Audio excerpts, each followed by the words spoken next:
नमस्कार दोस्तों, आज की कहानी प्रेमचंद की पेपू जी। सिद्धांत का सबसे बड़ा दुश्मन है मुरोबत। कठिनाइयों, बाधाओं, प्रलोभनों का सामना आप कर सकते हैं दृढ़ संकल्प और आत्मबल से, लेकिन एक दिली दोस्त से बेमुरोबती तो नहीं की जाती, सिद्धांत रहे या जाए। कई साल पहले मैंने जनेऊ हाथ में लेकर प्रतिज्ञा की थी कि अब किसी की बारात में मैं न जाऊंगा, चाहे इधर की दुनिया उधर हो जाए। ऐसी विकट प्रतिज्ञा करने की जरूरत क्यों पड़ी? इसकी कथा लंबी है और आज भी उसे याद करके मेरी प्रतिज्ञा को जीवन मिल जाता है। बारात थी कायस्थों की, समधी थे मेरे पुराने मित्र। बारातियों में अधिकांश जान पहचान के लोग थे। देहात में जाना था। मैंने सोचा चलो 2-3 दिन देहात की सैर रहेगी, चल पड़ा। लेकिन मुझे यह देखकर हैरत हुई कि बारातियों की वहां जाकर बुद्धि ही कुछ भ्रष्ट हो गई है। बात बात पर झगड़ा तकरार, सभी कन्या पक्ष वालों से मानो लड़ने को तैयार। यह चीज नहीं आई, वह चीज नहीं भेजी, यह आदमी है या जानवर, पानी बिना बर्फ के कौन पिएगा, गधे ने बर्फ भेजी भी तो 10 सिर, पूछो 10 सिर बर्फ लेकर आंखों में लगाएं या किसी देवता को चढ़ाएं। अजीब चिल्लपों मची हुई थी, कोई किसी की न सुनता था। समधी साहब सिर पीट रहे थे कि यहाँ उनके मित्रों की जितनी दुर्गति हुई उनका उन्हें उम्र भर खेद रहेगा। वह क्या जानते थे कि लड़की वाले इतने गंवार हैं? गंवार क्यों, मतलब ही कहिए।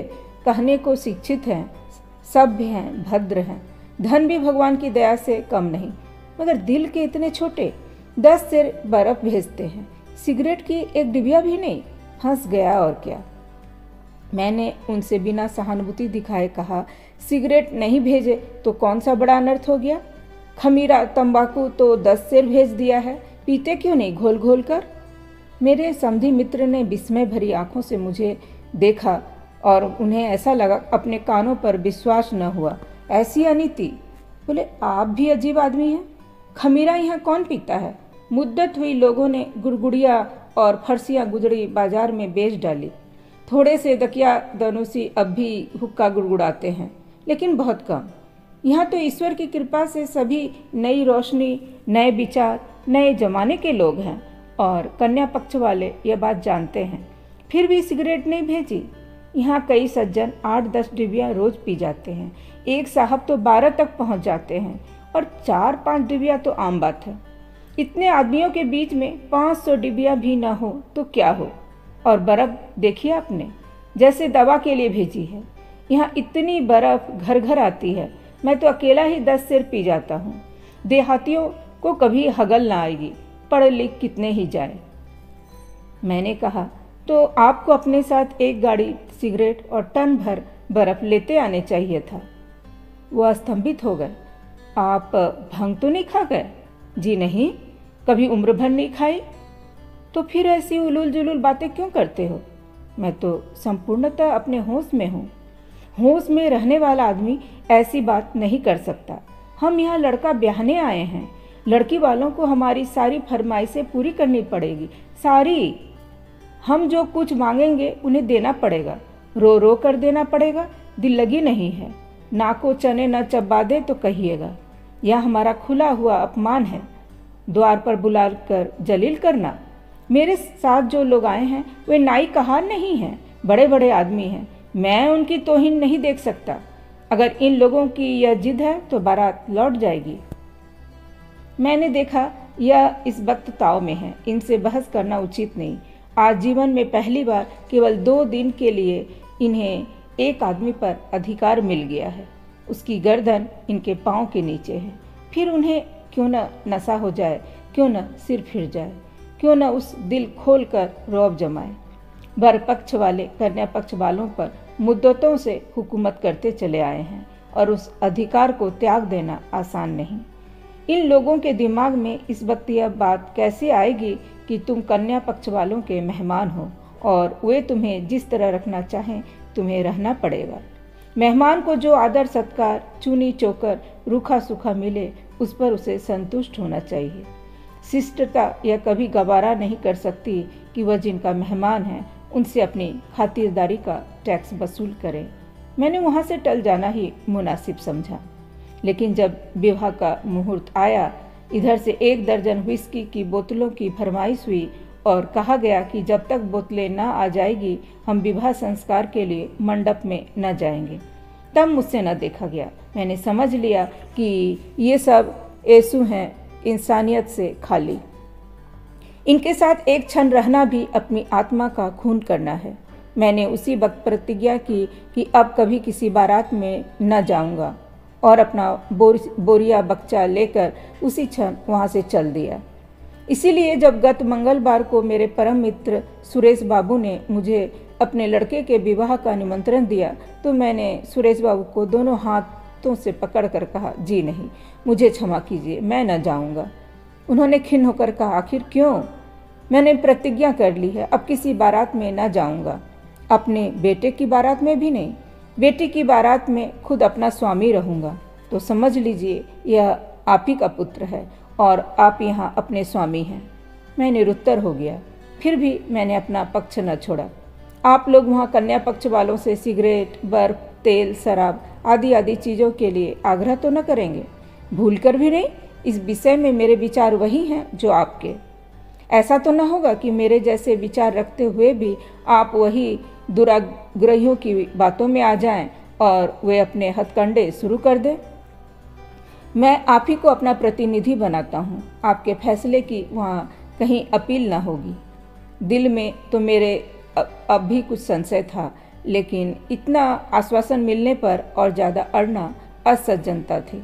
आखिर मेरे वहाँ जाने से यह बेचारे तर तो नहीं जाएंगे। केवल मुझसे स्नेह रखने के कारण ही तो सब कुछ मेरे हाथों में सौंप रहे हैं।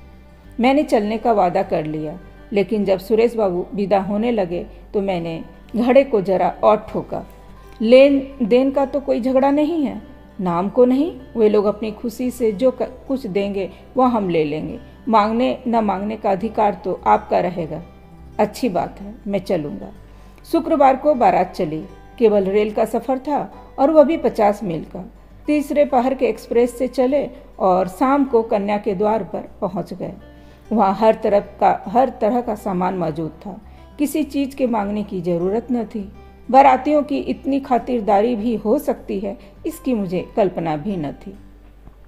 घराती इतने विनीत हो सकते हैं, कोई बात मुंह से निकली नहीं कि एक की जगह 4 आदमी हाथ बांधे हाजिर।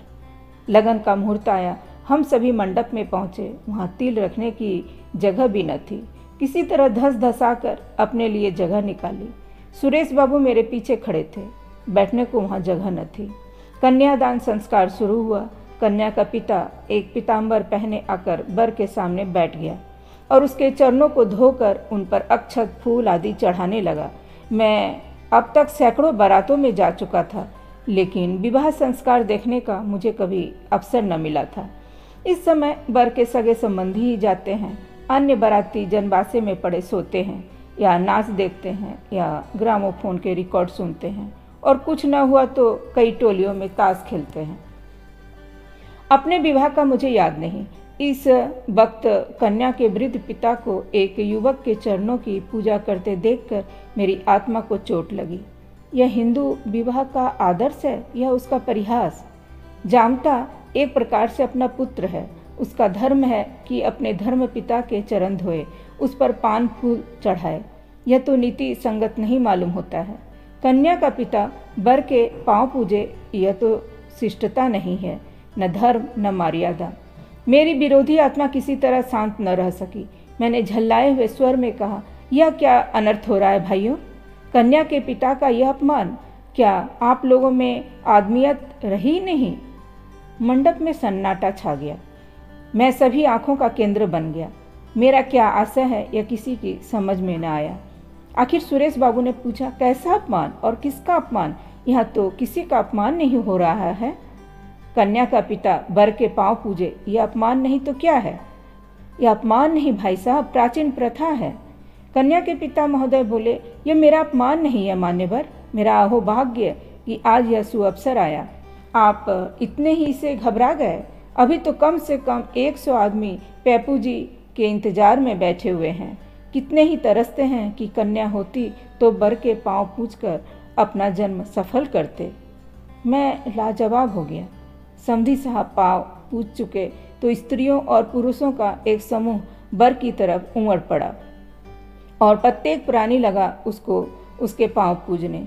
जो आता था उन अपनी हैसियत के अनुसार कुछ न कुछ चढ़ा जाता था। सब लोग प्रसन्नचित और गदगद नेत्रों से यह नाटक देख रहे थे और मैं मन में सोच रहा था, जब समाज में औचित्य ज्ञान का इतना लोप हो गया है और लोग अपने अपमान को अपना सम्मान समझते हैं, तो फिर क्यों न स्त्रियों की समाज में दुर्दशा हो, क्यों न वे अपने को पुरुष के पांव की जूती समझे, क्यों न उनके आत्मसम्मान का सर्वनाश हो जाए। जब विवाह संस्कार समाप्त हो गया और वर वधू मंडप से निकले तो मैंने जल्दी से आगे बढ़कर उसी थाल से थोड़े से फूल चुन लिए और एक अर्ध चेतना की दशा में न जाने किन भावों से प्रेरित होकर उन फूलों को वधू के चरणों पर रख दिया और उसी वक्त वहाँ से घर चल दिया।